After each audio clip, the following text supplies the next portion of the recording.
মালদ্বীপের থিনাধুতে প্রবাসী বাংলাদেশিদের জন্য ভ্রাম্যমাণ কনসুলার সেবা।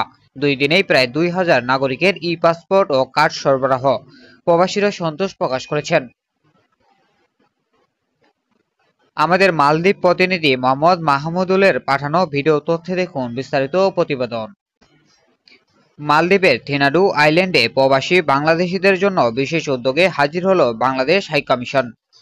11 থেকে 14 সেপ্টেম্বর ভারপ্রাপ্ত হাইকমিশনার মোহাম্মদ সোহেল পারভেজের নেতৃত্বে 5 সদস্যের একটি প্রতিনিধি দল থিনাডু আইল্যান্ডে ভ্রাম্যমাণ কনসুলার সেবা প্রদান করেন।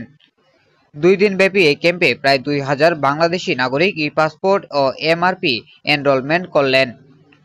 সাথে সাথেই প্রবাসীরা ওয়েস্ট অনার্স কল্যাণ বোর্ডের সদস্য কার্ডও গ্রহণ করেছেন। এতে সময় এবং অর্থের সাশ্রয় হওয়ায় প্রবাসীরা সন্তোষ প্রকাশ করেছেন। প্রধান অতিথি ভারপ্রাপ্ত হাইকমিশনার মোহাম্মদ সোহেল পারভেজ প্রবাসীদের উদ্দেশ্যে বলেন, রেমিটেন্স পাঠান, স্থানীয় আইন মেনে চলুন এবং অবৈধ কর্মকাণ্ড থেকে বিরত থাকুন। প্রতিনিধি দল থিনাডু সিটি কাউন্সিলের সঙ্গে সৌজন্য সাক্ষাৎ করেছেন। তারা প্রবাসীদের সমস্যার সমাধানে সহযোগিতা এবং আনডকুমেন্টেড বাংলাদেশিদের বৈধকরণে সহযোগিতা চেয়ে অনুরোধ জানিয়েছেন।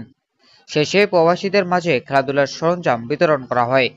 এই উদ্যোগ প্রবাসীদের জন্য সেবা পৌঁছে দেওয়ার পাশাপাশি তাদের জীবনমান উন্নয়নে নতুন দিক তৈরি করেছে। Shamim Reza, ANB24 desk report.